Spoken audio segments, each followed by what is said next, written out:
This is my robot itself. I mostly followed the instructions on how to build it. It's got a 60-tooth gear coming off one motor to 36-tooth, I believe, driving each wheel on the left side, and same for the right. So my robot has two motors.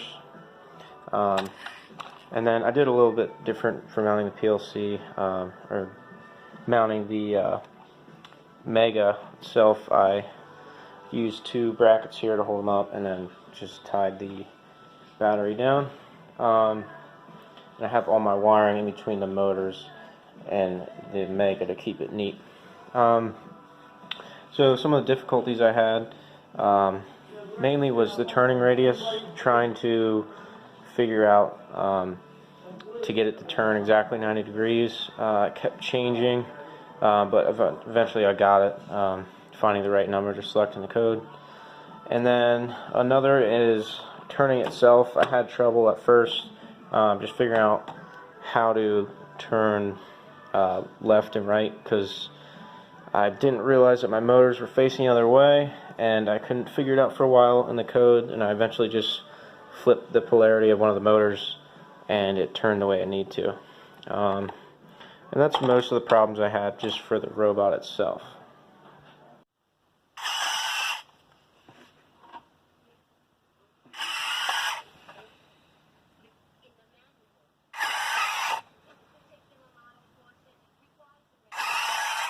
Objective 2 with the bump switch testing.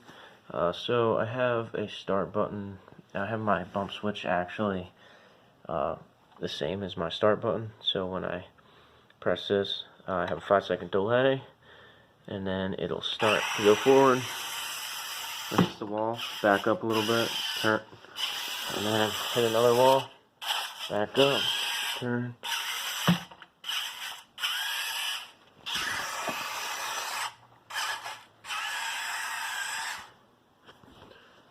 And then it's ready to go again. And as it's going, so it says it's starting as it's counting.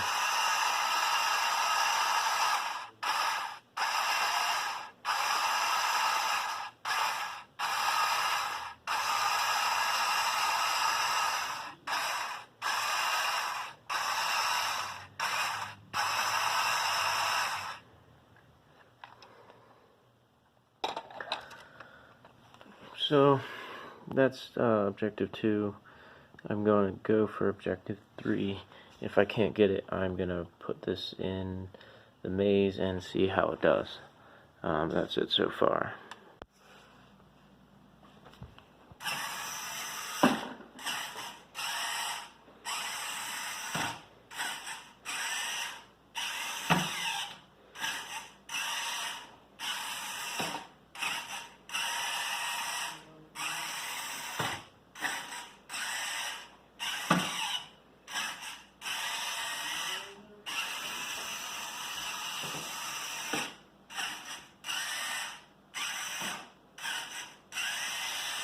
Come on. Yeah, buddy. Come on, buddy. There it is. MazeBot. Woo, boy. These are the commands as it's going. As it goes forward, hit the button. Backward, turning left, forward. Hit the button, backward, turning left. This is my code for objective 3, the final SmartBot MazeBot. So, a couple of things I had trouble with. First off was the button. When I would hit the button, I couldn't figure it out. It was just not working right. Then I remembered about the input pull-up. So that saved me a lot of time. And I went ahead, I could not figure out how to get the functions to work right, so I saw a couple YouTube videos, and I was able to get it. So I made functions for just about everything. Stop turning, turn right, I have a turn left, this is a turn around, so it does a complete 180. And the move forward function here, This is cool. When I had it move forward and it hit the wall, the button went high. It goes into a while loop, and then I have, before it turns around, the robot was just hitting the wall because it was too close against the wall. So I had added a move backwards, so it just moves backward a tiny bit, and then it prints it on the LCD here.